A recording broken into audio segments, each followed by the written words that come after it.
right, Cannonball Nation, just about 2.5 minutes to go, and we're going live with this one.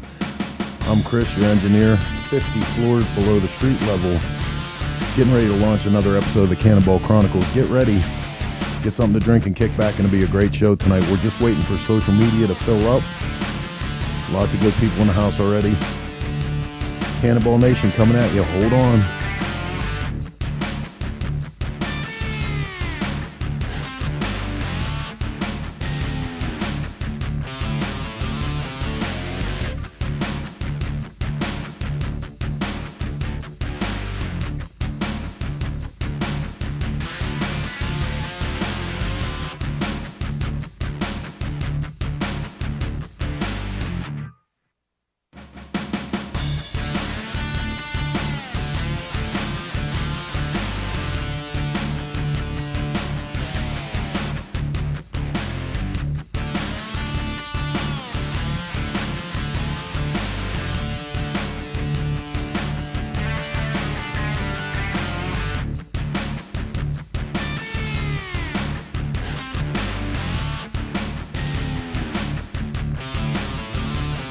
Summer Simmons in the house. What's up, Chris?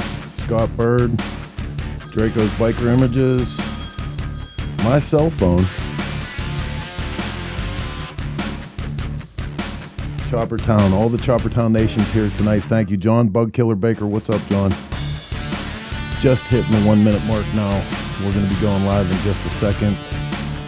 Share this. Remember to hit the share button, the like button, so you know when we go live with these programs.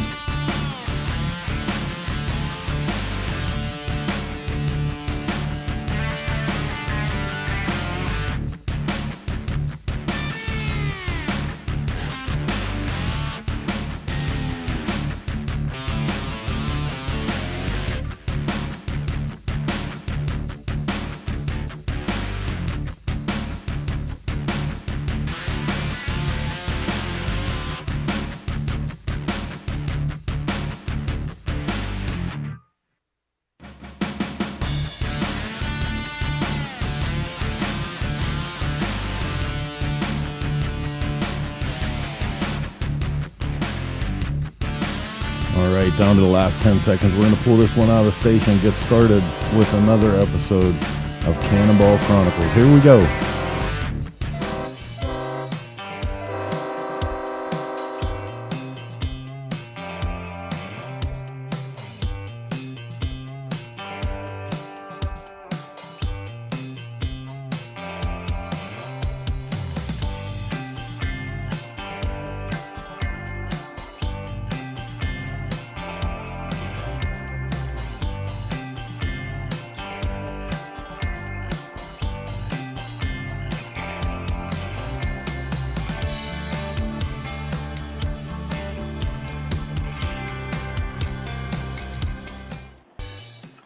Hey there, Cannonball Nation. It's Jason Sims coming back to you again from the Motorcycle Cannonball offices.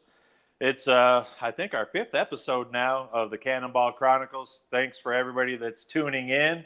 It looks like we've got a ton of people on social media already, on Facebook and YouTube. You know, I'm glad that everybody's here. Make sure that you guys get that out there. Share it, like it, comment. Be interactive with us tonight. We have one of probably the best shows coming up tonight. We have a lot of things to go over. These guests are going to just be killer. Anyway, I want to get into it right now because we need every single second that we can get. So I'm going to bring in my co-host, Mr. Robbie Nussbaum from Retro Psycho. What's up, Robbie? Hey, how you doing? Show 5, Jason. Show 5, man. Man, it feels Here like we we've been doing I this just for yanked the camera 25 off years the already. Oh, yeah, we're old pros. We're old pros. I mean, hey, everybody, time goes fast when you're having fun. Oh, having fun. What kind of week did you have? It's been flipping crazy. Absolutely crazy. I mean, just nuts, running right? nonstop. Yeah. So I'm back in Utah right now. I spent the last 4 or 5 days in Sturgis, South Dakota, getting ready to prepare for the upcoming Sturgis rally.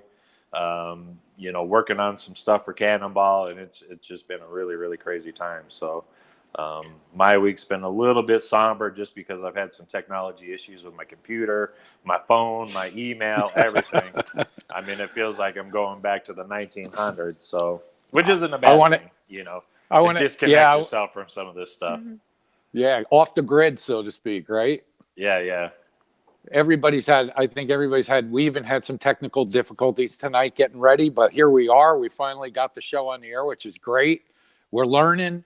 It's a new cutting edge technology. Chris and Missy, who are on the board, and Heather and everybody behind the scenes, Marge, doing a great job, trying to make this show the best it can be. And hopefully you guys are enjoying it out there. Make sure you make comments tonight. We're going to go to social media about halfway through the show, and we're going to address some questions. So if you have questions, tell us what you got. Give us the numbers of your Cannonball bikes and what years you participated, and we'll come back to you later on. Yeah. Even if you're not a Cannonball rider, shout out to where you're tuning in from, how you know about the Cannonball, where you're going to see us this year, so on and so forth. So this week we've been putting some great information out online on Facebook and on the website. Almost every daily we're putting some kind of new information out there for you guys where you can catch up with us this September. Just yesterday we announced a really great stop, Myrtle Beach, Harley Davidson in Myrtle Beach, South Carolina. They're going to roll out the red carpet for us and show us a good time there when we hit the East Coast, and we'll be right there on the ocean. So for those people who are neophytes who are not familiar with the Cannonball, in 10 seconds, Jason, tell me what the Cannonball is. Yeah, and what the route is this year. 10 seconds, go. Motorcycle Cannonball, hardest endurance ride in the world, man versus machine, cross country on antique motorcycles. This year, pre-1930, going from Sault Ste. Marie, Michigan to South Padre Island, Texas. So how many miles did you say? It's going to be roughly 4,000 miles or so, give or take a couple hundred miles. On pre-1930 motorcycles. Yeah, absolutely. Like, so I didn't know that. I had two Cannonballers here this week. Today. No kidding. Yeah, Bill Nugent from Woodstock Harley came in. He was in 2010.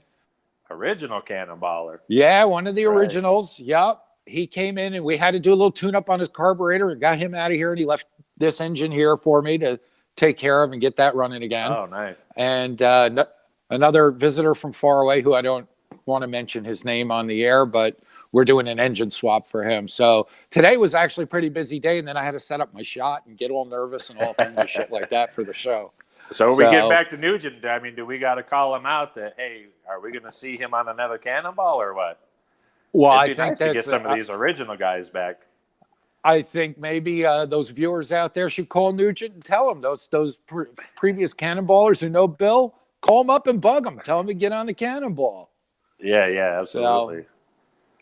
And then I had my own BS this week, which is insurance and bookkeeping and, all that business shit that people don't like to take care of. So, but sucks. It's good to be here doing this. Yeah. It's good to be doing this, and it was good to get my hands back on the bike today and work on that for a little bit. Wednesday's my day off, but those who own a business know there's no such thing as a day off. Exactly. Yeah. So I was in the same boat. I've been doing some wrenching myself. I got more, I guess you could say, walking. For those of the people that follow me on Instagram and Facebook, know what kind of troubles I had this weekend with, gas or a lack of gas. It seemed like every bike I took out this weekend, I ended up walking home because my dumbass was so happy that, just to get on the thing and get it started and get going that, I just lacked to take a look at what was in the fuel tank. And, Well, I heard you tried to blame Cole. Cole's on here, so he's going to fill in our social media people on what happened. He posted a video. Yeah, absolutely. A how-to video. A how-to video to make sure your bike has gas. I mean, shoot, when I take a bike, Cole delivered me this beautiful knucklehead this weekend that he'd been working on. And, when I take somebody a bike, I make sure that it has a full tank of gas, because I know they're just going to get on it and want to ride, and I don't want to, and here, shit, I got about maybe 1 mile, 1.5 mile away and, thinking, God dang, man. But, so I got a call out to guests too. This is for all you people watching on social media who are cannonballers. Let us know if you want to be on the show. We have a list of people, but if you want to be on the show, let us know. And, absolutely. I think either Chris or Heather can maybe pop something up on screen later on and let you guys know how to contact us somehow. You all know how to get a hold of Jason. So why don't you bug him when his phone starts working again? Yeah. There you go.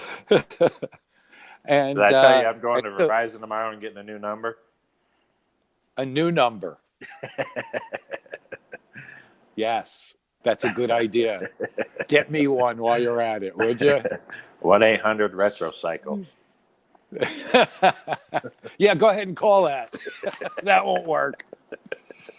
So this is show number 5. Cycle Source has a bunch of other shows that I guess Chris will be running a promo later on for them on the Source Media Network. And if you're into motorcycles, this is the place to stay tuned.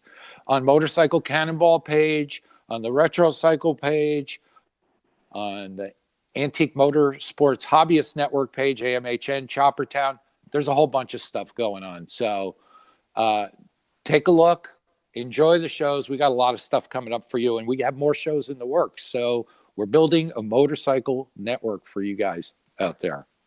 Absolutely. So with that, I think we have a segment called A Picture's Worth 1,000 Words with Michael Lichter. What do you think? Should we bring him in?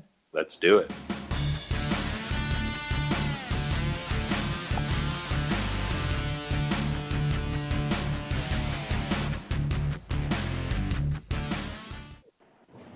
Hey, Michael, what's happening, man? Hey, Michael Jason. Lichter! Hey there. How you doing, Rob?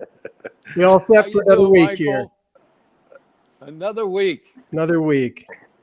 How was your week? Did you have technical difficulties this week? It seems like everybody did. Not too many. Things are moving along. We have a new printer. We're cranking some prints out. Actually, we made a lot of changes to my Sturgis exhibition that we'll be announcing, I believe, on Sunday on Shop Talk. But everything's moving along great. No complaints. Excellent. So what do you got for us tonight? Tonight, I got a picture of Vern Akers, and this was taken on the 2016 Cannonball. He's riding his 1914 Henderson, so it was 102 years old when he was riding it, and we happened to be in Dodge City, Kansas. That was the rest day for the Cannonball, and of course, most people are working on their bikes, and if they're not working on them, they are probably resting. But I did rustle a few people because it's not often that I get people to get out at sunset on the Cannonball. Everybody, you're out early at sunrise and oftentimes before the sun comes up. And when that beautiful hour of light comes in the afternoon, most people are already at the bar drinking or most likely working on their bikes. Sleeping, exactly. But I did get a few people to come out. I had like 2 or 3 people, maybe only 2, ride with me. And this happened to be Vern Akers. It's a bike that was built. Jason, help me out here. Mark, I guess, right? Mark Hill. Yeah, from Fourth Coast Force. Yeah, so he's part of that team. And as you told me before we went on, that it was owned by Evan Coons. Am I saying that correctly? I believe so, yeah. Evan Coons from the East Coast, who goes on the Cannonball but doesn't ride. So he owns this bike. And Vern was the great recipient as to be a pilot on this. But I picked this shot because in this time of the COVID shutdown, or we're coming out of it, but there's been a lot of contrast, I think, to remembering times when there's been just thousands of bikes on the road. And on my social media, I've been posting some pictures like that, where there have been so many people in the photos to remember those times. But this is more probably what it's like now, and often what it's like on the Cannonball, that you're out there by yourself or with a couple of teammates. And I happen to like this. I don't overly set up shots. I mean, it's set up in the sense that I asked him to come out riding with me, and we didn't even know where to go. We just went out riding. down some road. Somebody said, "Oh, there's a nice road down there," and we go and I think we're on our way back at this point. And I like the shot. Just it's a feedlot that we're next to, and you could see the cows go off in the distance on both the left and right sides, and it appeals to me. I love how the cows are backlit with the sun, and you have those rays coming through their legs. I mean, the shadows come almost from the cows right to the fence line. I mean, it's really cool. And then you have the towers on the left side there with the grain in them, some trees on the right. And I'm big about edges. So to me, I like the edge detail, that there's interest all the way to the edges. In the right side of the frame, you can see there's cows right to the edge of the frame. And it's to me, it's very full. But I like his look. His beard is so incredibly sharp.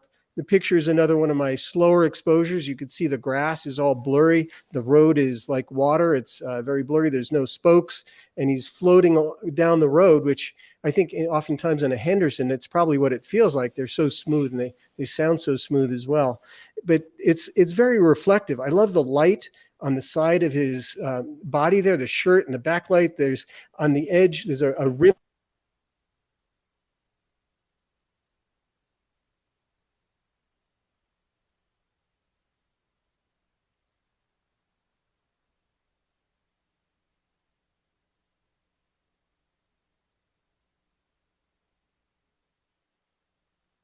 Hey, so this is Chris in the studio, and it looks like we had a problem with our rendezvous connection and lost our host for a minute. But I'm going to talk here while the switchboard lights back up and we try to get them back on.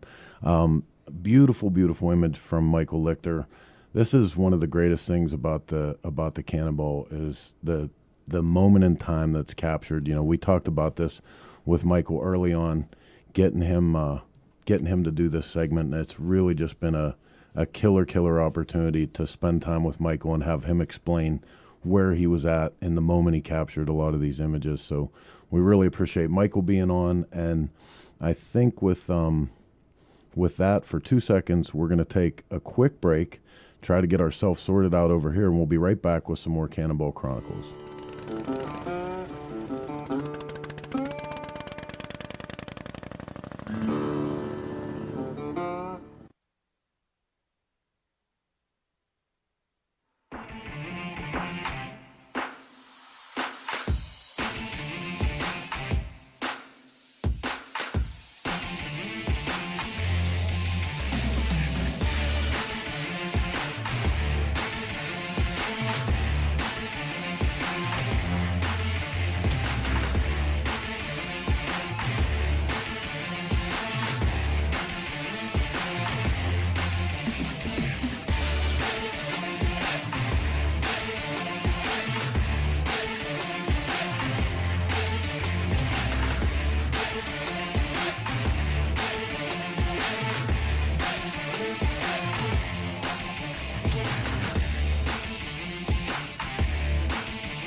There you go, Michael. We got you back.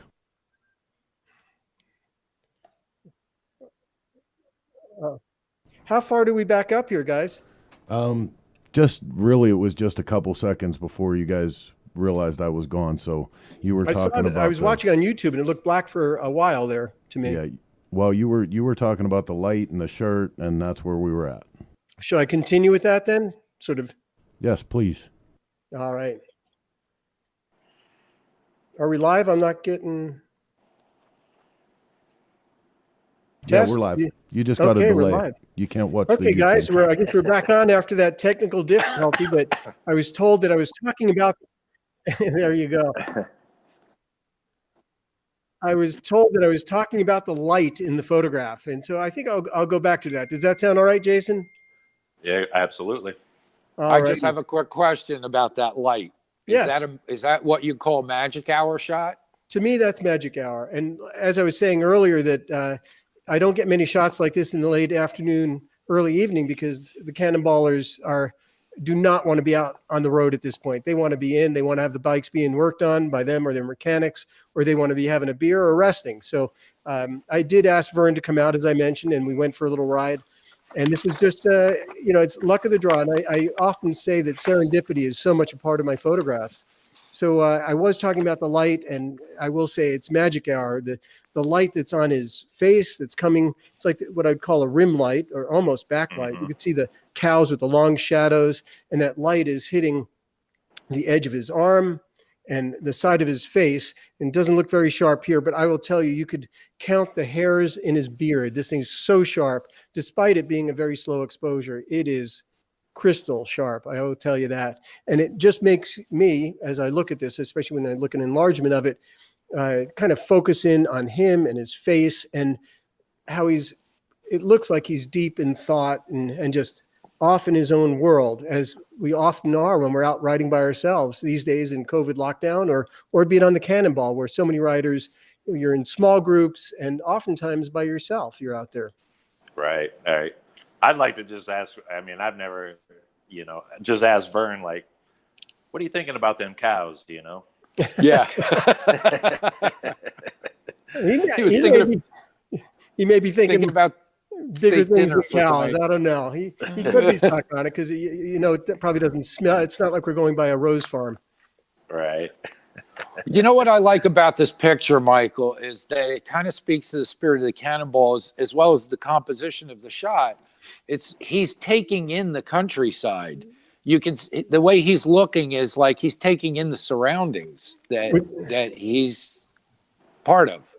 And that's very nice, because so often on the Cannonball, you're stuck in your ride sheets. I mean, you miss something, you are really looking down at that ride sheet all the time. I can't tell you how many photographs I have with eyes they look like they're closed, because if you're looking down like this, right, it looks like your eyes are closed. So they're often looking at their ride sheets. They're looking at the road for obstacles and obstructions in front of them. So it's really nice when things are running so smooth that you could just say, wow, take it all in. It is beautiful out here, as so much of the country is.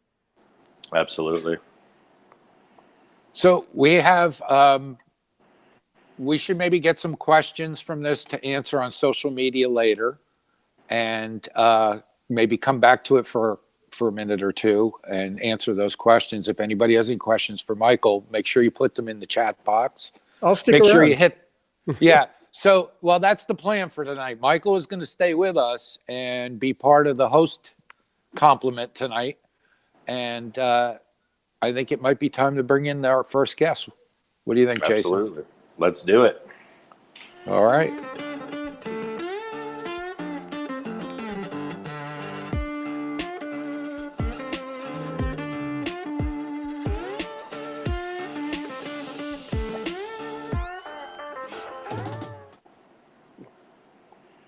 Hey, it's Jody. Jody, Hi, guys. number 79, Cannonballer number 79. There she is. How you doing, Jody? Good. How are you guys?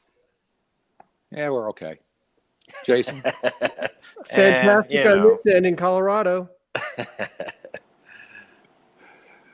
So what have you been up to, Jody? Just kind of getting my 2020 Cannonball bike ready. Bob is actually kind of pulling his hair out, trying to make things work and trying to teach me at the same time. But I think it's a matter of I got to let him do it and then teach me. But we'll get there. Well, I was like, I wonder if she's working on this thing at all, because I follow you on Instagram and the other social media platforms, and it sure seems like all you do is do some fishing. I definitely do fishing. People I are love like, oh, did you ride your motorcycle this weekend? I'm like, no, I'm around motorcycles 24/7. On my weekends, I go out my boat out in the ocean. There you go. It looks great. It looks great. I wish I was there. Yeah, but I mean, I also, on the flip side of it, am soaking that up because I know we've kind of been at a standstill with the 1912 waiting for pots. So as soon as this stuff starts to come in, I'm going to be, Bob's shadow and trying to soak up as much as I can and learn, as well as try to help him as much as I can. Right. Could I You chime know, in Tell for us- a moment, You know though? that's coming. Sure, go ahead. Go I ahead, think Michael. some of the listeners may be confused because Jody is from Massachusetts, of course. And so they may think that she was waiting for pot for the bike, but I think that she meant that she's waiting for parts.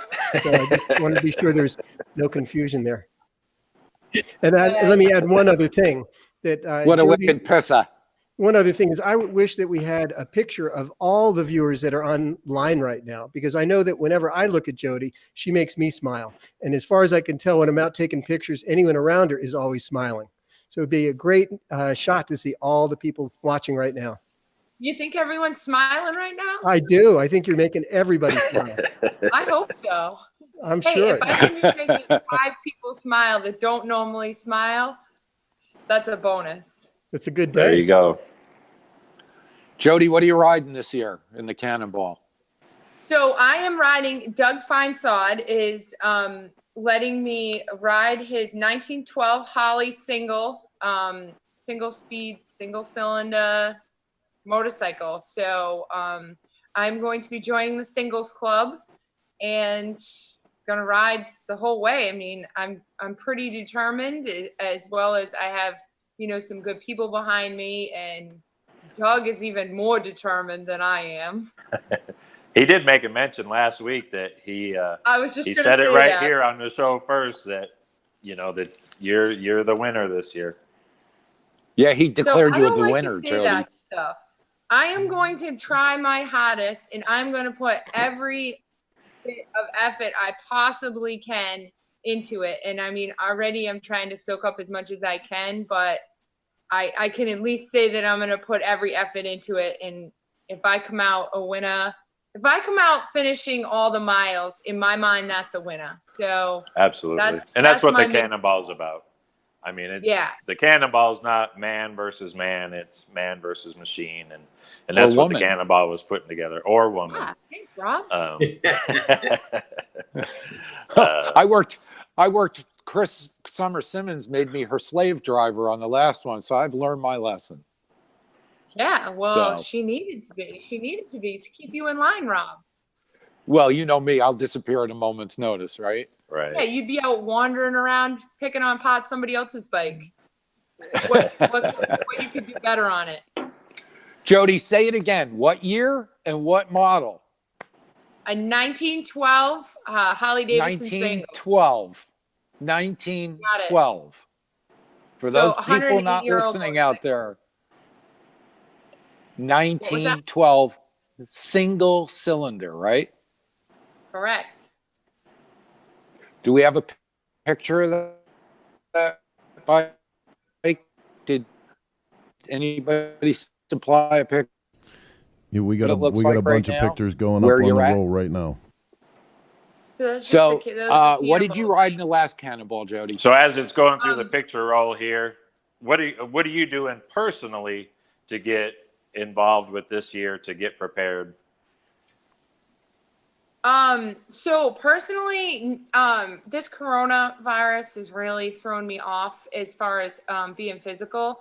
I was taking spin class 3 days a week, learning to pedal a bicycle until I can't possibly pedal anymore, as well as just taking some high intensity training classes with my trainer Courtney. And with the corona, it's just been killing me. But fortunately, I was able to do classes with Zoom and stuff, because I feel like a big part of it is going to be the endurance and being able to pedal, as well as just having long days. And I know we're going to hit some serious heat.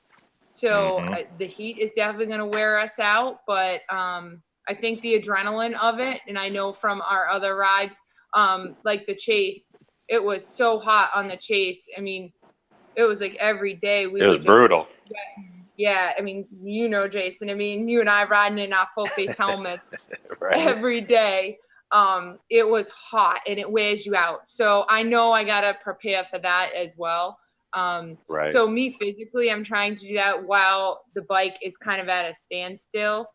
And once we start to get more parts for it, I can, start to learn more of the mechanics of it. But in the meantime, I'm definitely like reading different brochures and manuals and stuff like that to, learn the different ways that it runs and what the components are. And another thing too is learning how to ride it. I am itching to get on that bike. Right. Well, a lot of people don't know that particular bike, the single cylinder, single speed, unlike other motorcycles that you actually have to pedal to start the thing. You even have to pedal to get some forward motion on it before you can really engage the clutch and the pulley on the belt system on it. So, I mean, it is a physical bike, and it's not made to go up hills and in different terrains. So it's basically an antique bicycle with a motor on it for assistance. So, just seeing that, will be a tough physical challenge for sure. Yeah. And people are thinking like, going uphill, I'm obviously going to have to pedal. And I think personally I can do it, but then I'm thinking about going the downhill. It's, minimal brakes. Right. The front brake pretty much doesn't exist. And it's just, a coaster brake with pushing the pedals backwards, just like on a bicycle. So, if I'm going fast, which those bikes don't go fast to begin with, so they're a little rickety. So downhill might be just as much of a challenge as uphill. That's not really something people are thinking about, but it's definitely on my mind. Well, it'll definitely be fun to see, one of the fastest girls in the world ride one of the slowest motorcycles in the world, from going from one extreme to the other, So, I mean, so a lot of us, that'll be fun to see. Those of you who don't know Jody, tell us about a little bit of your motorcycle heritage and some of your accomplishments, if you could. Okay, Jason, I'm glad you brought up the horsepower thing because people have said that to me often, especially in the last let's say month. But so I have in 2011, my father and I decided to go out to the Bonneville Salt Flats and land speed race. So we built a motorcycle. We got some really good people behind us, and I was able to break a record as being the first female on an American motorcycle to go over 200 miles an hour. Wow. And since then, I've set several land speed records, which I currently hold 16. And I did actually hold 17, but Jake Allen actually took one of my records just recently, which I have no problem with whatsoever because he's one of my mentors for the Salt Flats. And my top speed out on the Salt so far was 208 miles an hour on an American V twin that we built. It was a 120 cubic inch. It's a combination between R&R and Jim's motor that was built by Dan Thayer and a Baker 5-speed transmission. It was partial streamlined, and that bike got about 315 horsepower. So like Jason said, I'm going from 315 horsepower to about 4, maybe. So if we're lucky, it's definitely a big difference. And I understand you were in the Sons of Speed, right? Yes. So that was going to be, I was going to say that next, but so I also raced at the Sons of Speed races, which is Billy Lane's races that is circle track on a paved and banked track with no brakes and no gears. So I ride a 1919 Holly, a 1920 Indian, and a 45. So in October 2018, I actually took home the checkered flag. So it's pretty cool to win one of Billy Lane's Sons of Speed races. And then, of course, I did the 2018 Cannonball and the 2019 Chase. So that bike. And last fall? Yes, in the fall. And then that's my buddy, Tom Banks, right there riding with us. And obviously my dad and I, which my dad is 100% behind me on everything I do. And if he wasn't, I don't think I'd do it. And that's our team for the Cannonball. And the guy in the white shirt is Bob, who is my mentor for the Cannonball, along with Chris Simmons. He's also my mentor. Excellent. Oh, that's great. Well, you mentioned your dad. I'm wondering if maybe we can get him to come on with us at some point. Yeah. You think we could talk him into it? Think we could talk him into it, Jody? Yeah, he definitely will get on. So, Oh, there he. there he is. What? Hey, Hey, Dave, guys. what's happening? hey, I'm Dave. just sitting here watching it all. Yeah, you must be a proud papa right now, huh? Oh yeah, absolutely. A lot of people have asked me, what is the proudest moment that I've had with Jody? And I'd have to say in Bonneville when she went 200 and nobody thought we could do it. We were total rookies, and we just had a really good team with the best people that there is out there, and we went 200 the first year out, so that was pretty cool. And then, of course, the second most favorite will be when Jody receives the Motorcycle Hall of Fame award, which she's going to in Sturgis this year. Yeah, how about that, man? We all owe That's you guys awesome. a big congratulations Yeah, that's for that. fantastic. That Yeah, is congratulations. Thank you, guys. It's definitely an honor. My father and I are the first father-daughter duo to be in the Hall of Fame, as well as. Awesome. Oh, So, Dave, I think I This met is you the like night. 25 years ago. I don't know how old Jody was then. I don't know. Yeah, if we wanna right. Go there. But Yeah. tell me how Jody becomes involved with antique bikes, with your background being a legendary chopper builder and painter. How's that Well, happen? Actually, what happened was she was asked to ride for Curtis Venerable. Curtis came up to me in Daytona one year and said, "Hey, would you mind if I have a bike built for Jody to ride in the Billy Lane Sons of Speed?" And I said, "Yeah, I'm okay with that. You got to ask her." So Curtis asked Jody, and Jody said, "Sure."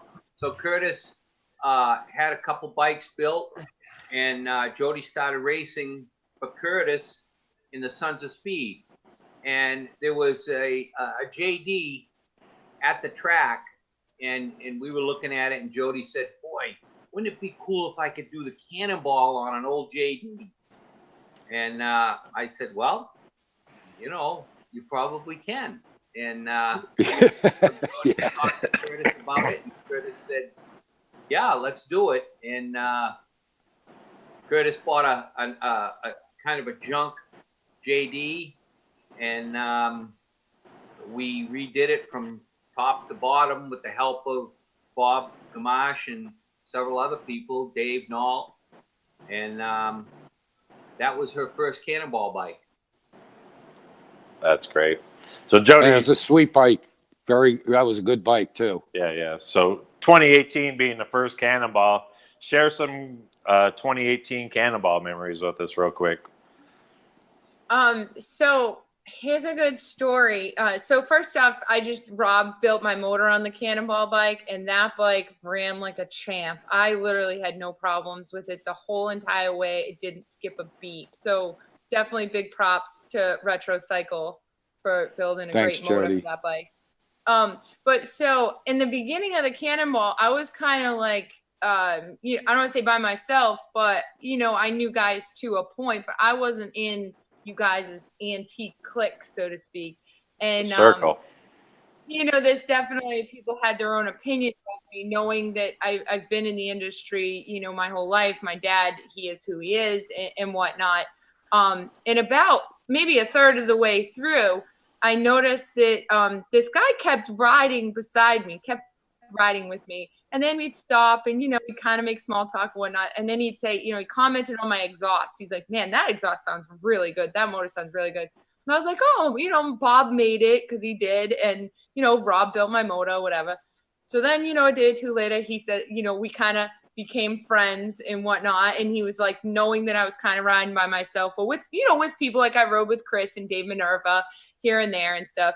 And we just kind of clicked, and we kept riding together. And about 3/4 of the way through, he says to me, "I really like you. And I told everybody, I actually made a bet that I wasn't going to like you, that you were going to be a snob, and that everybody was going to work on your bike for you, and you weren't going to know anything, and you were going to going to the hotel room at night, and and that you really didn't know how to ride, and you've really proven me wrong.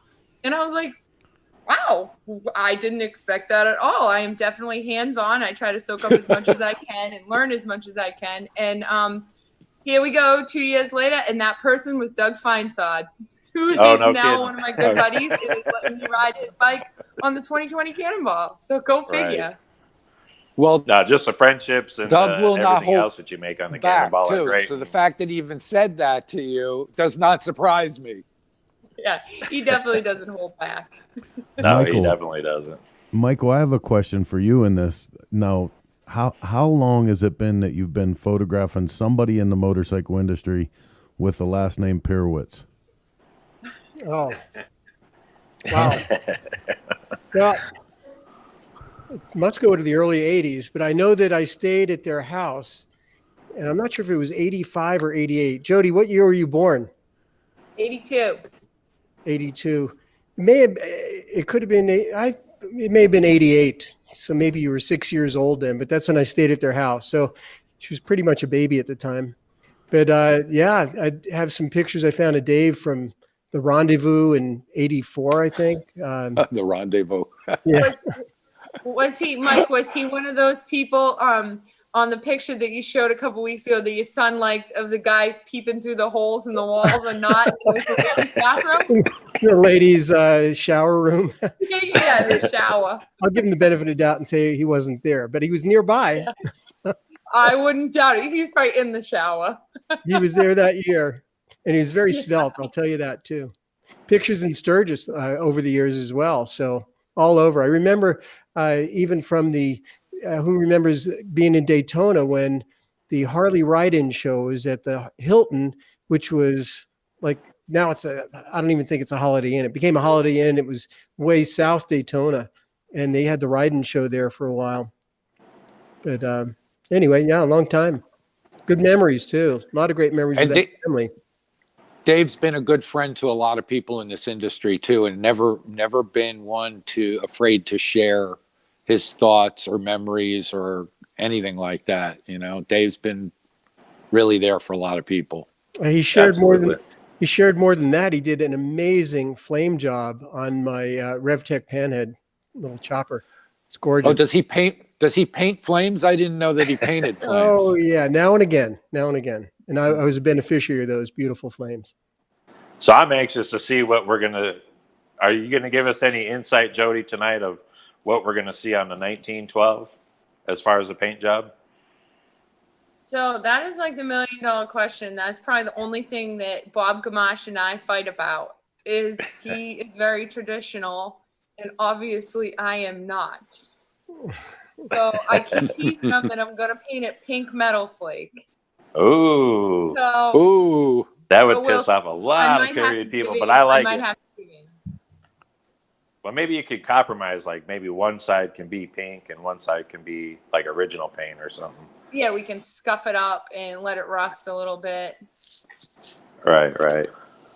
Now, I'd like to see something non-traditional coming out of that, just because I know your guys' talent there, and and just to see something different. I mean, you see original bikes all the time, but seeing something custom is pretty cool too. Yeah, and it kind of goes along with my 2018 Cannonball bike. Is I could say, somebody says, "Oh, what are you riding?" And I say, "Oh, I'm riding a JD." And they say, "Oh, which one?" And I say, "The one with the red metal flake." And they're like, "Oh, I know that bike. I remember that one."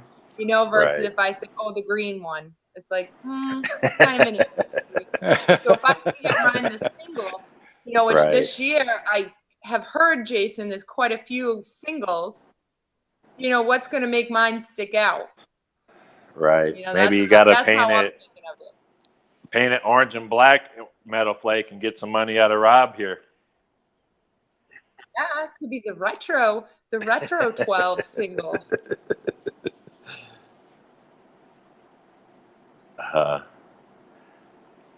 Are we still here? Because it looks like we're having a little bit of difficulty, but are you still there, Jody? Yep, I'm still here. All right. Well, looks like we lost Robbie. It must have pissed him off that I brought that up, but that's all right. He's good for it. So what stage is the bike in right now? What are you guys working on? So Bob is actually making a pocket valve for it. And then once we get that valve made, he's gonna have to like dent the tanks, make an indent in the tanks for the valve to fit so that we can get it in and out, obviously as easy as possible. And then it's just like some little things, you know, like we got a rear tire for it from Avon. So they supported us in the 2018 Cannonball. So we're glad to have them on board. They make a great tire. So we got a rear tire for it, as well as some heavy duty tubes. So hopefully I never have to change it, because that is like my worst fear, is having to change the tire on the side of it, which I wouldn't even do it. I'm gonna admit it. I wouldn't even do it. Because so you guys obviously must have went away from the clincher tires and upgraded to a more modern beaded tire on it now, right? Yeah. Yeah, exactly. Yeah, we got drop center rims. So yeah, because clinches, just to be honest, I don't even want to take a chance, because that's something that we can change and make better and make safer. Why not? Right. So a couple questions from Facebook. People want to know, is this bike belt drive or chain drive? Belt drive. There you go. So this belt driven motorcycle. So that's another thing we got to change, is the leather on the pulleys, because we think that it's from 1912. Oh, the actual leather's still on there, the original leather. Oh, nice. Are you going to keep leather, or will it be rubber? Leather. Wow. I have a question for Jody. So I run into you all the time on the Cannonball, and you, like you said, you're not very traditional. You have a new way of looking at things. One thing that's real different is a lot of people look very serious going down the road, and you never do. You're just always happy-go-lucky. What's going on in your mind as you go down the road, mile after mile, all the way across this country?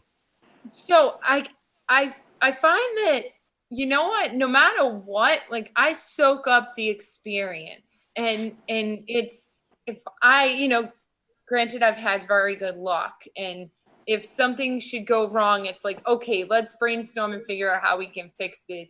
Let's do what we got to do. And there's some things that are out of your control, so you can't cry over it. But I know that when I'm on the road, no matter what I'm riding, I'm thinking like, I am so lucky for the opportunities that I get, and the places I get to go, and the things that I get to do, and the motorcycles that I get to ride. That how could you not be smiling the whole way? How could you not be thinking like, this is so cool? Some people are sitting at a desk right now, hating life, hating their job. And even though this isn't really a job, so to speak, because I'm not getting paid, but that's okay. It's life experiences that you can't pay for, you can't buy your way into. So I always soak up the moments, soak up what I'm doing. Absolutely. So I've got to spend quite a few miles with you on the last cross-country chase, and I know that you have a lot of fun while you're out there riding. One last thing before we kind of go is, I know you like music too. What are you going to have in the iPod for this run?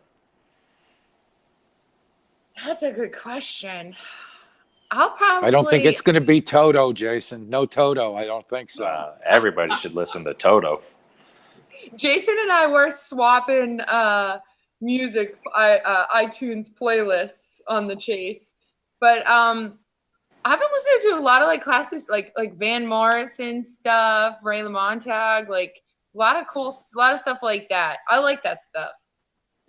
I'm not really into like so much new stuff, because I feel like it's like repeated. It's all the same stuff. Mm-hmm. Must be the antique motorcycle thing that wore off, and you're listening to the antique music now. Yeah, my dad likes to listen to that stuff, so I hear it via him. So one last thing. I don't really got a question, but let's tell the people out there of, you know, maybe give us a little bit of what's coming up with you, where people can see you. Do you have anything out there that can help support you? Oh, wait a all minute, that for kind of sure. stuff. Oh, wait. Talk about they have their own show, Jason. We want to talk about that too, so we can promote that to people that are. Absolutely. Yeah, so I was just You're gonna, on, I was Jody. actually gonna be my thing first to say, on Mondays and Thursdays on the Perewitz Facebook page, my father and I do Chop a History. So it's just conversation about the motorcycle industry and back in the 70s when he used to go to rallies, what they would like, other people in the industry, builders, all kinds of stuff. I mean, we talk about anything and everything. We have guests on it. We had Donnie Smith on it with us this past Monday. And, you know, so our show will be tomorrow at noon on the Perewitz Facebook page. So any of you guys can tune into that. And then in Sturgis, we have our Perewitz Paint Show, which will be on Wednesday, August 12th, downtown at the Iron Horse Saloon. So you guys, if any of you guys are in Sturgis, you can come on down to our paint show and either enter your bike or come and check out all the painted bikes that we have there. And we'll also, when we're in Sturgis, we'll be doing our Chopper History show, which is brought to you by India Motorcycles. So give them a shout out. Nice. So you guys that aren't in Sturgis, if you want to get a glimpse firsthand live, make sure you tune into our show on Sturgis. And my father and I both are riding out to Sturgis. So we'll try to do as many live feeds as we can throughout our ride. So you guys can definitely tune into the Perewitz Facebook page and, you know, follow along with us. Is Perfect. Dave still with us? Dave, you still I there? am. I just I want to say am. it's been a pleasure to have you on. Thanks for coming on. Jody, as always, it's always a pleasure to talk on the phone, on this, whatever. But Dave, thanks a lot. And you got a great kid there. You really do. Okay, thanks, Rob. Thanks, Jason. See ya. See you later. Wow, Thanks, that guys. was. How great was that, Rob?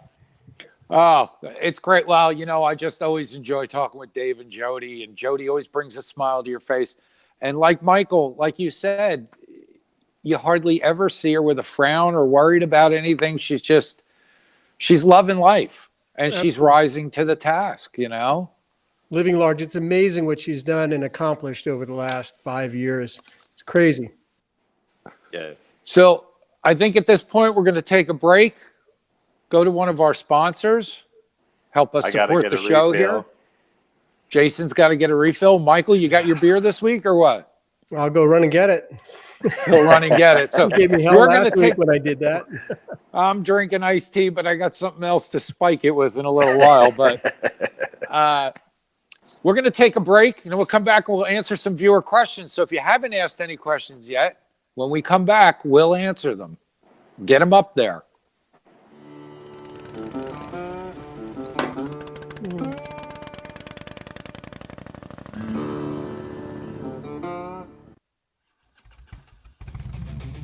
Hey, this is Chris from Cycle Source Magazine, and I want to thank you for watching the flagship show of the Source Media Group, Shop Talk. We go live with Shop Talk every Sunday at 9 p.m. Eastern Standard Time, but it's only one of the many programs we offer from Source Media. In addition to that, Wednesday nights we have Cannonball Chronicles that looks into the life and times of Cannonball racers as they prepare for this year's Motorcycle Cannonball. Thursday night, we have Bike Night Live that dives into the culture of bike night, the food, the bikes, and the fun of hanging out with friends, and we even have some live entertainment. Sunday morning, Cyber Swap kicks off where we have a sort of home shopping network approach to motorcycle swap meets, and we bring guys on that have parts to sell live right there. All of this in addition to our staple programs, which are Grease and Gears TV, live on the street from the events and rallies, Grease and Gears Garage, and Grease and Gears Garage Roadshow. We look forward to bringing more of this type of programming to you from the home of Two Wheel Entertainment, the Source Media Group.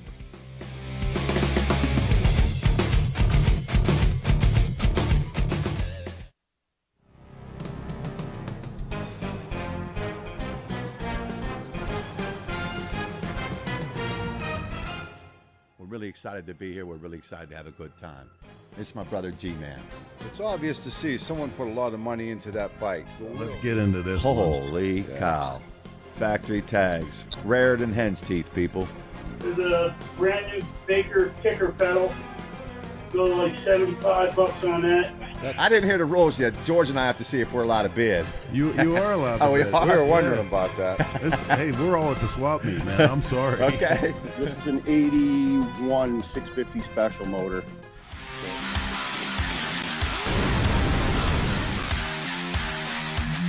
So this is our big ticket item. Right now, you can just go right up on the screen and start hitting it, start pricing it. We can sell it right here, right now. All you have to do is go ahead and type in a number. You know, they're always hard to find the complete pieces all together that'll go on the police bike. You know, I chased for the 48. You know, in the coming weeks, we're gonna have more and more parts. We want guys to step up. If you have stuff, Suzuki's, Yamahas, bring it all. Bring Thanks the for parts having flowing. us.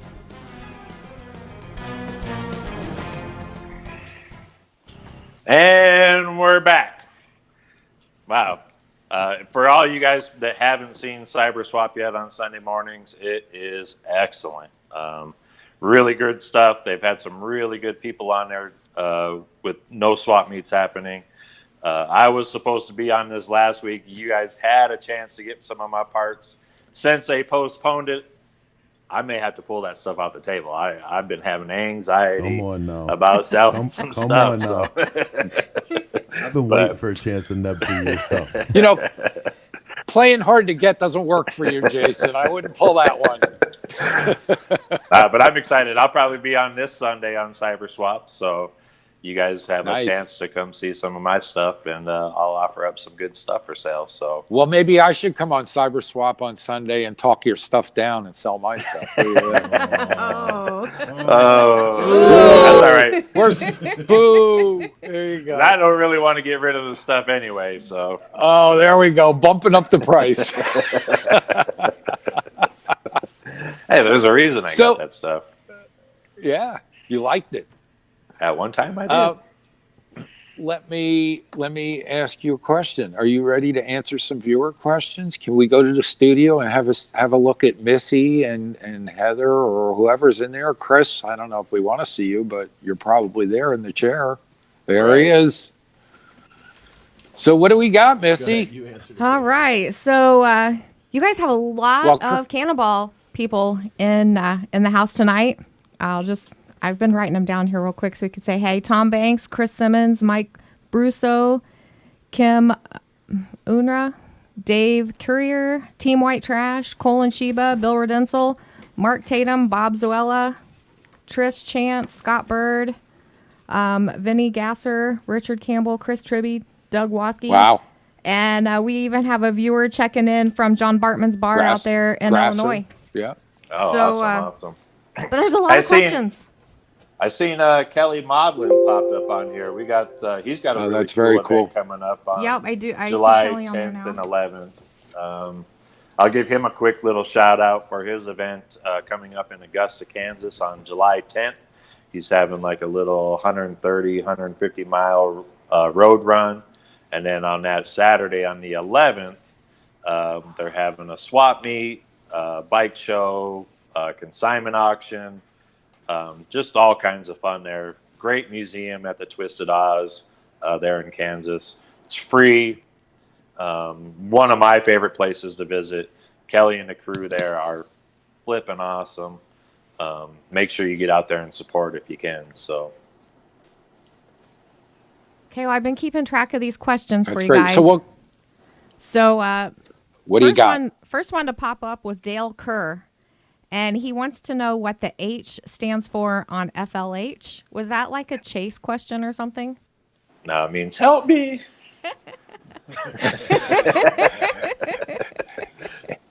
It means that's a Panhead question, and you'll have to tune in when we do the Panhead show. Yeah, there you go. This is about JDs and Scouts and Hendersons and Searses and whatever. And this one wasn't really a question. It was kind of a statement for Michael Lichter. Dave Nichols wants you to play the penny whistle. Not tonight. That's for sure. Not tonight. And so I do have some legit questions here for most of these were from when Jody was up. Ashley Woodford. Before we do that, just Michael, maybe you should go on Bike Night Live and play the penny whistle. That would be awesome. We'll have to You think could be the musical guest. Rob's going to be our Oh musical my God, guest you may one lose week. all your viewers in just seconds. No, I think they would be intrigued. All right, That's so the here are right the word. questions. We're digressing. So Ashley Woodford's question was for Jody. She wants to know how many miles you get on a tank of fuel. Oh, Well, since Jody's here, I'll muted. not answer. Hold on. She gets a tank. There we go. Hang on. She gets as far as until she runs out. Okay, Jody, I think you're with us. Oh, hold on. Can you hear me? Yes, you're there. Okay. Yeah, Jason definitely gave a good answer because every bike is different. Tom Banks and I rode the same Right. exact bike on the Chase, and he could make it about 25 miles further than I could. But we are predicting to go about 70 miles, 75 miles on a tank of gas. Okay, that's pretty Pushing far. it. Yeah. Yeah. Marge had a question, Shadow. It was, what was it like to transition from the modern world of bike building to racing in the antique world? That's a good question, Maj. So fortunately, I am very much a chameleon. I can adapt to my surroundings very fast. I can pick things up. And I looked at it like it's all still learning and it's all still two wheels. It doesn't matter how old or fast or new or slow it is. But it's definitely a difference. But because those bikes aren't just the traditional get on and ride and shift with your foot and a hand clutch, that alone, to learn how to ride that was, a distraction in a sense of me realizing how slow I was actually going. But it's also two wheels, so I love it all.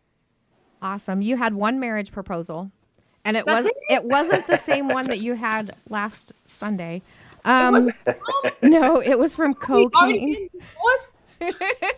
Roadside, how many times I got to tell you leave this girl alone? It wasn't roadside either. It was cocaine.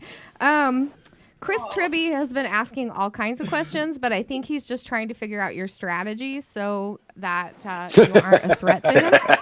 And I don't know. We've been analyzing Chris as well, so there you go. And he's definitely got the knowledge and the experience, and this will be I believe the second time on his single. So he wants to know what brake you're running. So coaster brake on the rear, and then to be honest, I believe that Doug put a 19. I don't even know, but a Thor. I want to say it's a Thor front brake, but it's so minimal that I'll be able to use it to kind of hold myself in place, but not necessarily when we're going down the road. Okay. Right. Okay. And then Keith Cardell wants to know, after the Cannonball, will you be taking that 12 to Bonneville, and how fast will it run? It might set a record for slowness. I could maybe race a snail. Turtle. You can make that Mini kind of bike. race. We'll put you up against the mini bike, Jody. Yeah. I don't know though. My mini bike that I have is pretty fast, so Rips. it's going to depend on who's riding it. Is it wicked? Is it wicked fast? That's wicked pisser. Yeah. It's wicked pisser. Hey, listen, there was a question way early on that I want to make sure I bring up. It was actually about finding information about the stops of Cannonball so people can be ready for when they come around. And that was third question into the show. So. Oh, I missed that one. Yeah, the best place to find where you can actually officially see us on a run, because we don't share the actual route with everybody. We only share exactly where we're going to be at for the general public to see us. And you can find that on our website, motorcyclecannonball.com. We have a section under there of the route. It's being updated daily right now as we're confirming everything with the hosted stops. From the dealerships to the museums to cities that are hosting us, you'll be able to see. And then when it gets closer to the event, what time and everything that will actually be there at the event, so you can come and see us. So lots more updates to come up on that. Keep checking back on that social media. We're putting them out there also on Facebook and Instagram. All right, so we're running a little late here, so let's get in with our next guest. Yeah, I'm or excited guest. about this one. This is a great team here we have coming in. So with no further ado, let's bring them in. And let's bring them in. And let's bring them in. Let's try it again. Let's try the it's technical week here on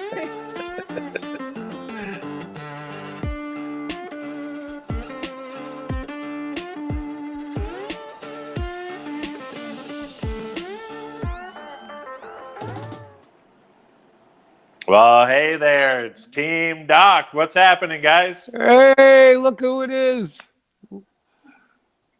So who do you got there with you, Doc? Well, this is my daughter Kersten, who of course will be doing Kersten Cannonball as well. And, hey, Kersten, how are you? Hi, doing pretty good. Getting close to my bedtime though. Yeah. Tell me about I it. have 3 little boys that'll wake me up early in the morning, so.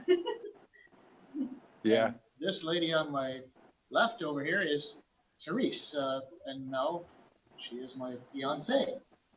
Oh, very cool. Fiance, very cool. well, congratulations. You sure you know what you're getting into, Yes. Therese?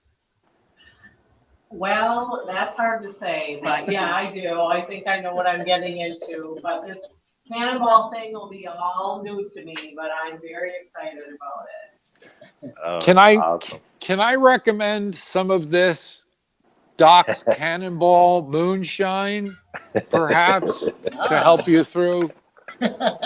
He's got some. Oh, I've We are got making some. a new batch for 2020. We're getting a new batch with a new label and all new text on it. Beautiful. Beautiful. And we will have the distiller take some right off the top, which is about close to 200 proof. We can actually run the motorcycle on that, on the steep Holy. Oh, so you're gonna maybe one of these Cannonballs you'll run exclusively on moonshine? That would be fun, yeah. That would be a test. Yes. Well, I'm sure Doc can Everybody do it. be I wanting to mean, be he behind kind me of comes smelling up with the exhaust. everything. And he can do it. Some of the machines that he's built are unbelievable. Right. Just seeing some of the contraption that he's come up with. The one that you see above his head there in the picture, the timeline machine, unbelievable piece of engineering. You know, I'm sure he could build something on moonshine and it would last. But, you know, I'd hate to hear that thing. I've rode, you know, a few miles behind Doc on his Cannonball bike, and it is the loudest freaking bike I've ever been behind. That thing is obnoxious.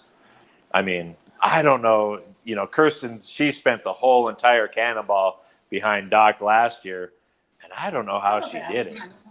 Well, Kersten said what a lot. I remember I'd see her at the end of the day and I'd say, Kersten, and I'd ask her a question. She'd say, what?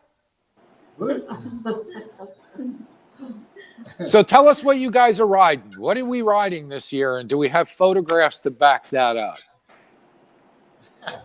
Well, I'm actually taking the same 1916 Harley J model with the wicker sidecar that Therese will be riding in, just like Moses going down the Nile. Moses in the Nile, okay. In the back. Well, he rode down the Nile in a basket, you know, when he was a baby. There you go. And Kersten will be driving a 1922 J model as well. Excellent. 1922. Now, is that the same bike she rode on the last one? Yes. Yeah. So, Kersten, tell us about your experience, your first Cannonball experience. Well, my first Cannonball experience was in 2016 when I helped out with the promotion and also with crewing for the 2016 Cannonball when my dad and Ron did it together. And then in 2018, I got to ride the 1922 and completed every single mile and finished with a perfect score. And also placed first in Division 2 for Class 3. Mm-hmm. What kind of riding was your experience before getting on these antique bikes? Well, I've never ridden a motorcycle before in my life, actually. No, just kidding. I was going to go, Yeah. what? No, I started riding pretty young as a 7-8-year-old kid on mini bikes and stuff, and rode my first big twin when I was 14 years old. Started drag racing nitro Harleys at 16 years old. I was actually Wait, licensed. say that again. You did what? At 16, I was licensed as the youngest nitro Harley pilot in the world.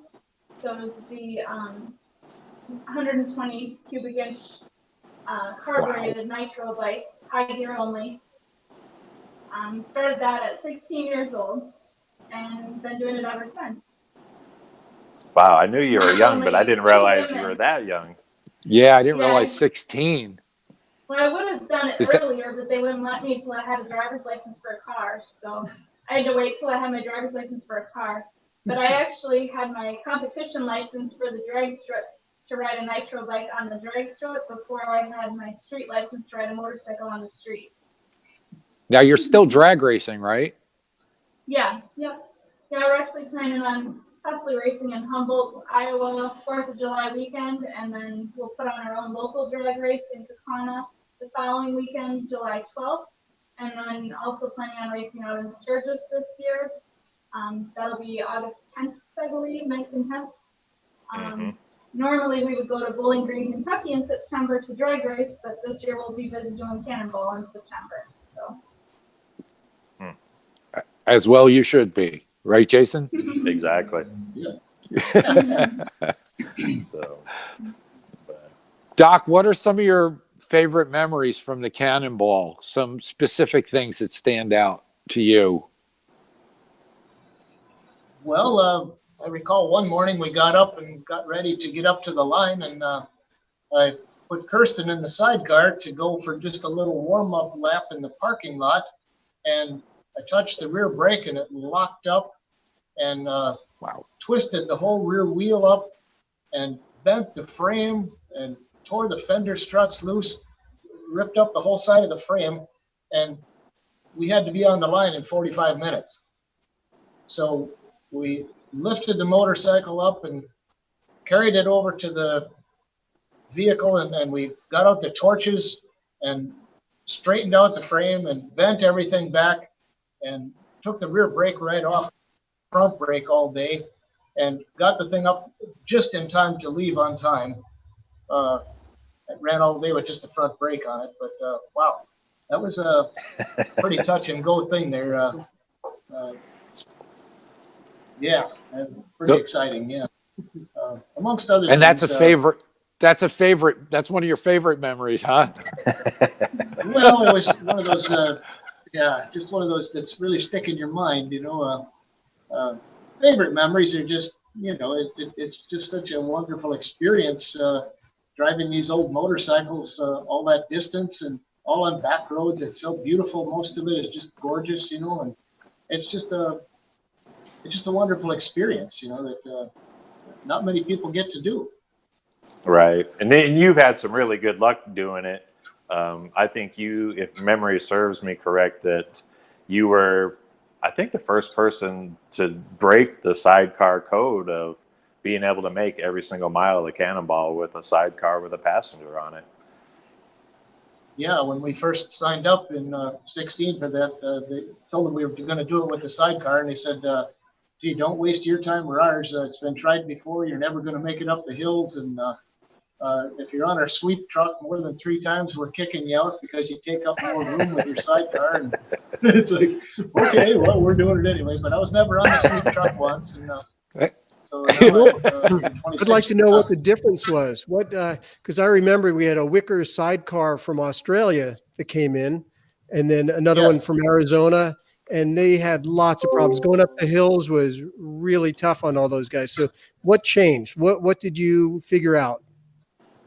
Well, 40 years of drag racing experience. Yeah, I've drag raced nitro Harleys now for 45 years. And in 1994, I've set a world record with one of my top fuel Harleys that held for 3 years. At any rate, you learn how to build some horsepower into a Harley with all this experience. So I've kicked the old girl up a little bit, Well, Did you say you kicked the old girl out to get up the hill, or you kicked the? Better not be me. Make her push. Well, Therese, did you hear that? Did you hear that? Yeah, I did. maybe on this note, Doc, can you tell people about your mobile shop? Because I was fascinated with watching you work in there and other people coming in and helping, or you helping other people. But your shop on the road beats most people's at home. Amazing. Yeah, Can you tell us about that? Bringing up tools and equipment, if I don't need it, I'm sure someone else will. We had aluminum welders and all different boring bar, all different equipment that you need, truing stands. You never know what you're going to run into out on the road there with these old bikes. So I figured if I don't need it, someone else probably will. So, and sure enough, a lot of them did. And giving up and quitting is not in our DNA either. So yeah. Right. What was the most intense project of the trip in terms of having to repair something in your shop? What was the biggest or most challenging piece? Well, in the 2018, the day before Sturgis, we were pushing the bike pretty hard, and it built some carbon up. I don't have a lot of piston to head clearance, and it carboned up enough that it carbon packed the top of the piston and crushed the ringland and then scorched the piston. So I limped it through the rest of the day before Sturgis, and then that day we had to, at Sturgis, we had to take the engine out and bore the cylinder. Competition Cycle was good enough to do the boring for us, but we really didn't get our parts till about 11 o'clock that night. And the next morning, we had to be racing the next morning, and we had to put the bike all together yet during the evening and get it ready. So, but we did accomplish it. We got it done. It was quite an engineering feat, but we got her done.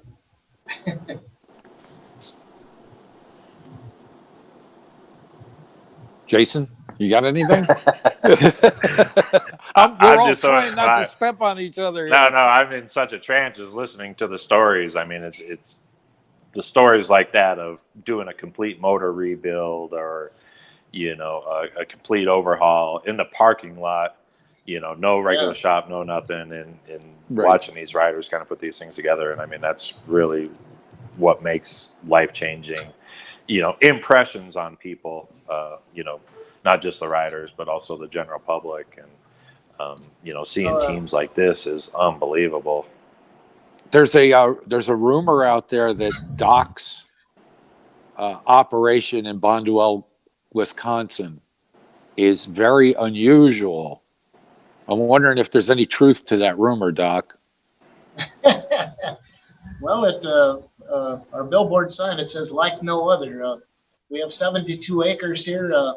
We have museums full of 60s muscle cars and antique motorcycles, woolly mammoth tusks, megalodon shark teeth, Harry Houdini signatures, Aerosmith guitars.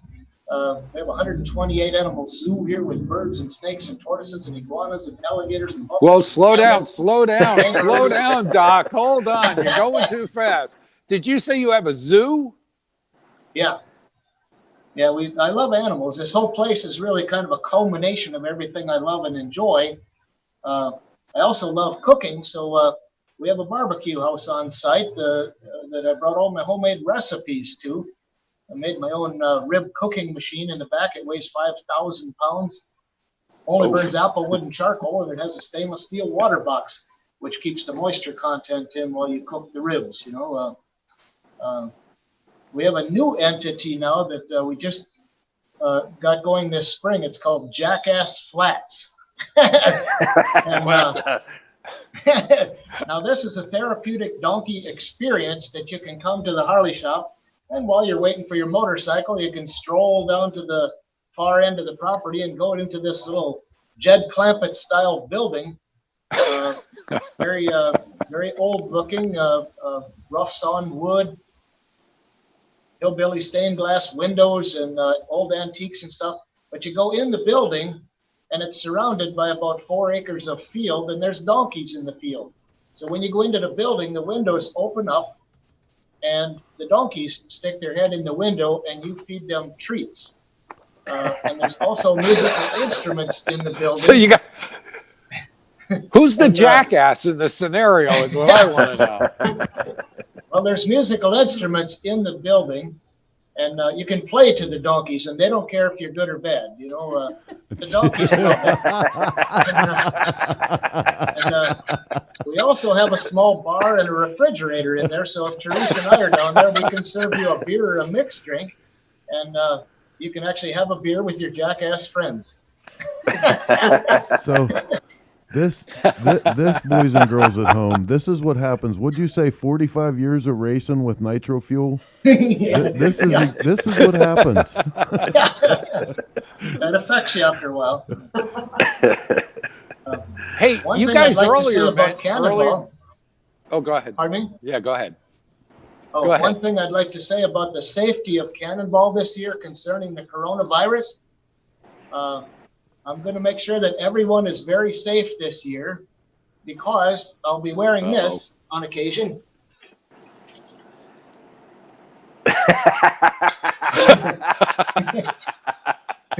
Oh my God. Oh my Now, God. this is my anti-coronavirus helmet. It's Michael, if you don't get a photo of that on the road, don't ever shoot another photo. You got to understand that the cockroach, you know, it's probably going to take over the world because you can cut a cockroach's head off and it still lives, you know. So I've made this helmet. Therese, are you going to wear that? Different strains of cockroach DNA. But anyway, that's flipping epic. there's a huge Kirsten, safety do you have factor one? whenever this thing is around that the coronavirus just disappears.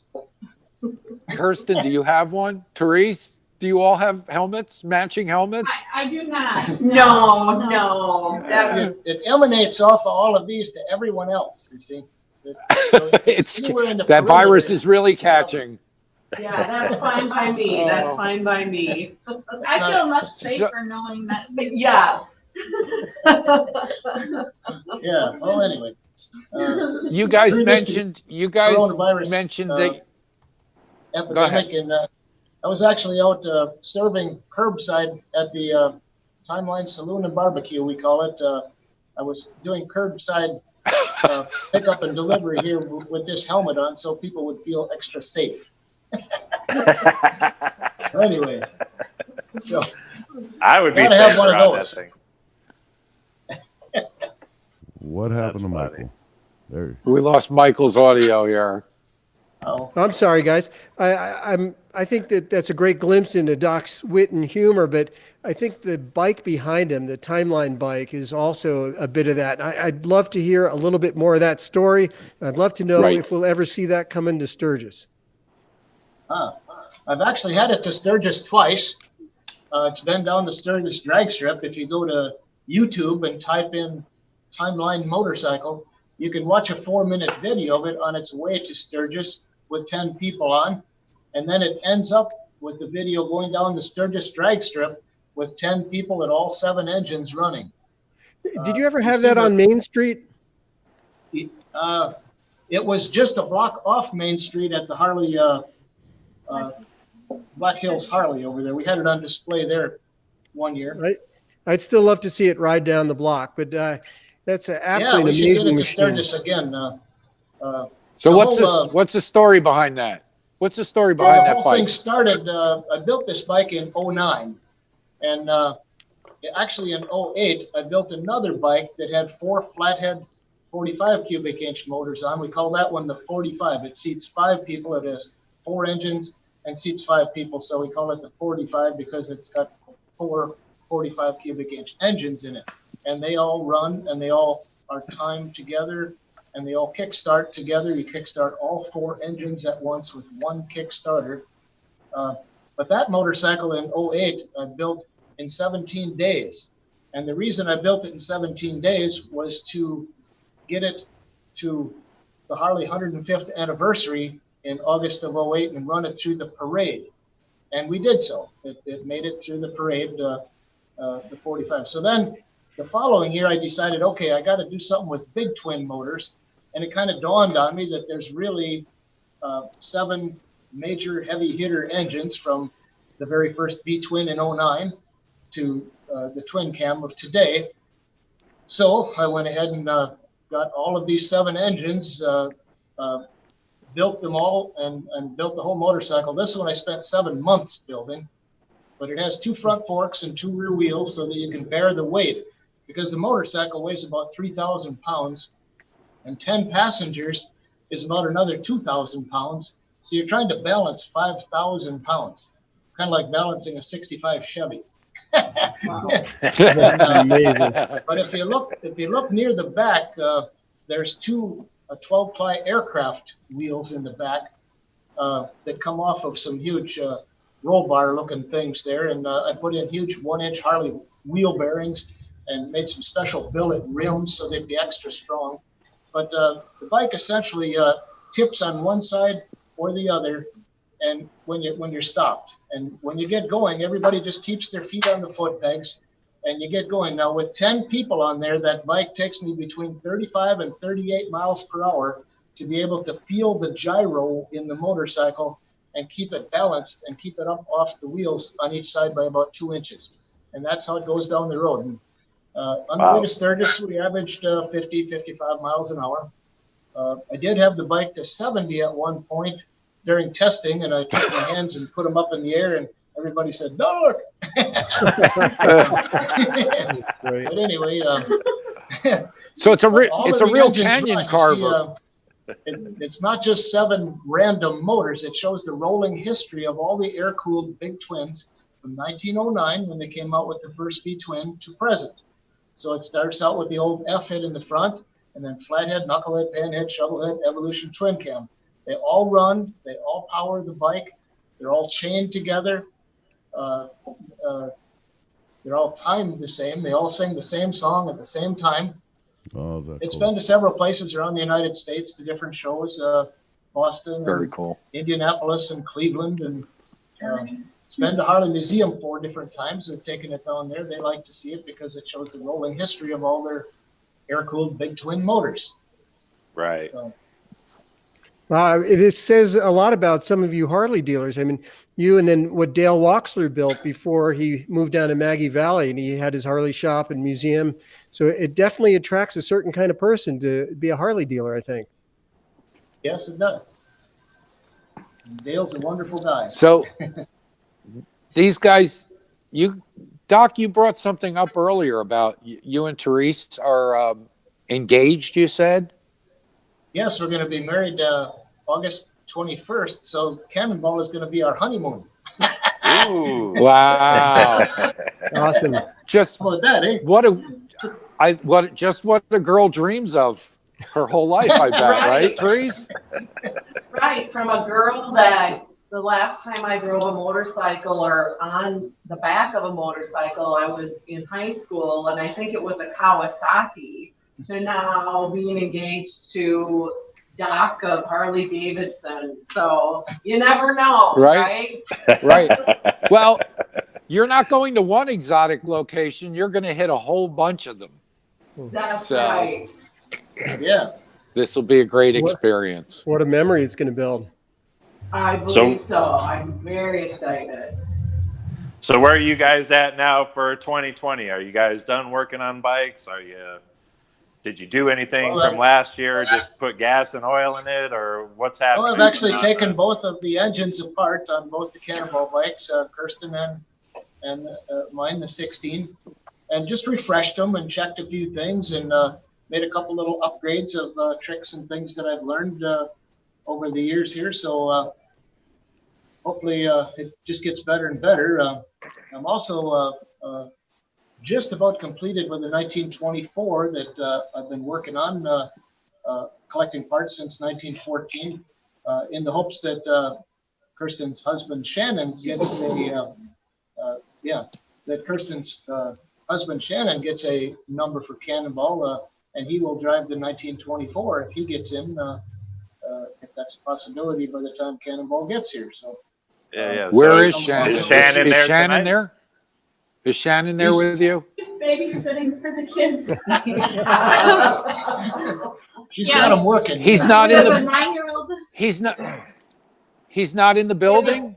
Somebody's got to work. No, he's at home. We didn't think the kids could be quiet enough during the interview. They'd be like climbing all over. My 2-year-old was actually climbing. He climbed the left side of the bike and then climbed up onto the seat, climbed over the top and into the sidecar before the interview started. We had to eject them because they were getting a little unruly. So. Yeah. Jason, that's Right. kind of a shame. Kind of a shame Shannon's not there, huh? It was, yeah, because we were actually sending an email out on Saturday to tell him that he had a spot, and we were going to surprise him online tonight. Well, I he's guess probably watching right now. Oh. I guess he'll have to wait for his email on Saturday now. Well, I can surprise him. Oh my God. Really? That'd be very cool. Oh, that is so exciting. So we Shannon, if you are watching, welcome aboard to the Motorcycle Cannonball. You are officially in. Is that right, Jason? Absolutely. Is this a record? Maybe the first family of 4 in the Cannonball? We had the Rinkers with 3. Yeah, it is the first with 4. Oh, That's great. Very cool. Well, that's exciting. Thank you. Yeah. So We're I excited. have some questions that I just noticed that social media. Mike Podger wants to know, Doc, do you ever sleep? Well, yes, actually, I do. Yes. Over the. You know what? Can we get a picture of you at some point sleeping? Because all I ever see you do is working. Over the winter, I built a thing I call Puff, the Magic Rock Dragon. It's a 5,000-pound granite boulder that I wrapped with 3-inch strap iron, mounted big trailer hitch balls on it, and then mounted that on a big steel gimbal. And then I mounted a dragon's head and a dragon's tail and dragon's wings on it. It's 25 feet long and 15 feet high. And you can go and sit on top of this boulder and put your feet on foot pegs and rock the whole 5,000-pound boulder. And I call it Puff the Magic Rock Dragon. Okay, I got to party with this guy. Now wait a second, Doc. I'm not kidding. I'm on my way to your place. So it sits out in the yard out here, and then when I was building the 24 this winter, I ran short on parts for about a week, so I built another thing. It's a great big bells/chimes thing. It's a really heavy iron base, approximately 6 feet long and 7 Everything's feet high. heavy. And yeah, very, very heavy iron. But I took old welding tanks, acetylene tanks, and I cut the bottoms off of different lengths, and I hung them on this big, huge bracket. And then I had antique brass bar rail, and I made a chime with 5 brass bar rails hanging down. And then I had a Deeming water pump, an old antique Deeming water pump, and I mounted that on there. It has an electric motor which goes round and round and up and down, and that rings all of these chimes. So this is out in the parking lot in the courtyard of the Harley shop as well, and it's an interactive thing where it says "Try Me" on it, and there's a switch. You can throw the switch on, and it will begin making the bells toll and the chimes chime all automatically with a brass. Now, Doc, you copper have a Facebook page, right, where people can see some of this stuff. I recall seeing Yes, it. yes, So that's right. maybe you can direct some people where to find the dealership and find you online. Well, if you just go to docshd.com. That's our website. Yeah. And then we have our dealership Facebook page, which would be Doc's Harley Davidson of Shawano County. And then our Cannonball journey, we actually have a Facebook page for that. It's called Doc's Motorcycle Cannonball Journey. And we've actually got data from the 2016 and the 2018, and we'll be making regular posts for the 2020 as well. Now, I'm a big fan there's of what plenty. you guys do on social media. I love tuning in on Saturday mornings, watching you guys feed the live gators. Yeah, on the dealership site. Yeah, through the dealership, we have a separate page for the zoo as well. So Doc's Zoo is another page that you can check out. We seldom have a dull moment around here. Right. Just before the interview, I did brush my teeth with gunpowder so I could shoot my mouth off. Chris, hit a button.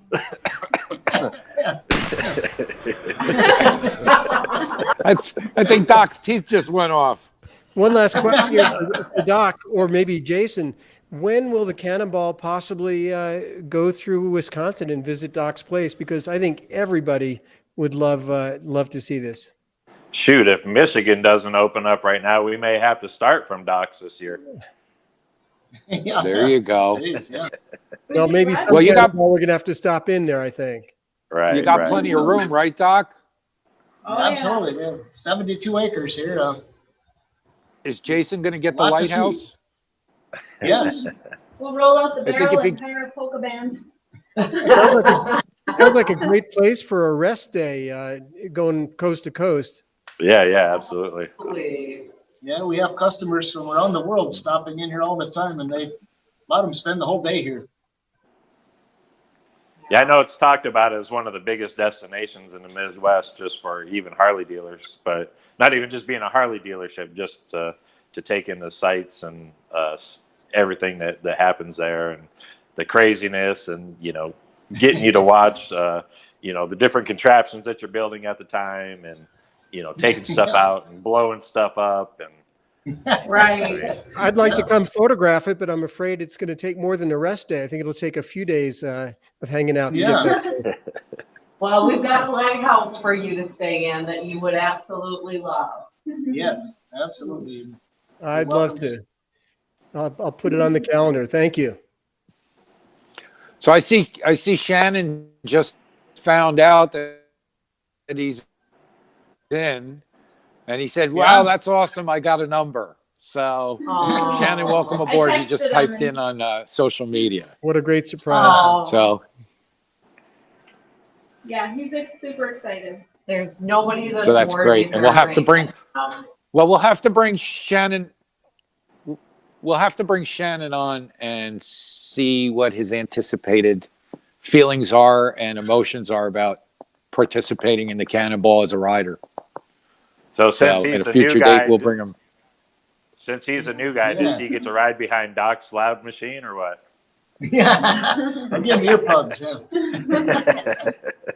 Part of the hazing process, I think. Yeah. Right. Yeah. Oh, that's funny. Well, I'd like to thank you guys for coming out tonight. It was what a blast. We had Jody and Dave and Doc's team. I mean, I don't know how we're going to top this. Quite frankly, maybe we should just stop right here. What do you think? I think that's Now we'll go lined on. up for the coming weeks too. We got some really We'll go good guests on. coming up. Well, all this, it's our family, it's the Motorcycle Cannonball family. So it's just like visiting with a relative you haven't seen in a while. And these days, I'm sure a lot of people can relate to that. Exactly. Yeah. No, it's been fun. It's been really fun catching up with everybody, watching everybody's social medias. We're trying to repost a lot of that stuff out there just to show what the riders are up to. Really fun. I mean, this is a really crucial time these guys are starting machines and just kind of putting the last little bits and pieces and touches into them. And, just really fun to see. I mean, it gets me going. I love getting up and, seeing what popped up overnight and all that kind of stuff. And sometimes I can't sleep because I want to go back and see what's new and what people are up to. And so, Yeah. Hey, Rob. That's awesome. Chris Summer Simmons is asking for a preview of next week. Do we have any advanced info to pass along about Insider? What's going on? Well, I think we have another single rider coming on next week who is an experienced cannonballer. And I think we should just keep it at that, Rob. I think if they want to know, they have to tune in. Yeah. Absolutely. 9:00 thereabouts, Chris. 9 o'clock thereabouts Wednesday nights, Motorcycle Cannonball and the Cannonball Chronicles. I feel like it's getting better each week. I hope so. I hope you guys are enjoying it. We're having fun, that's for sure. Yeah. It's very nice. So Us too. cool. Thank you. Michael, thanks for sticking around. It was great having Michael and Doc and Kersten and Therese. Thank you so much for sharing your stories with us. We're going to have you back at some time, I hope soon. And Jason, you have any other parting words? Let you take it away, Robbie. Get us out of here. Thanks for having me on, guys. Thank you all for tuning in. We want to see you next week, right here, same time, same place. Hopefully we'll be here at 9 o'clock. If we're not, please be patient with us. This is new technology, but we really enjoy the fact that you guys are enjoying this show. Let us know. You can watch it on YouTube in reruns if you want, on Motorcycle Cannonball sites, Cycle Source. You know what? You can watch it everywhere. Just type in Motorcycle Cannonball Chronicles on Safari or on Google, and you'll find us. So with that, let's pull this train out of the station. Chris, Missy, thanks. Heather, and everybody else involved. Shadow, you did a great job for us this week, and we'll see you next week. Thanks. Yeah.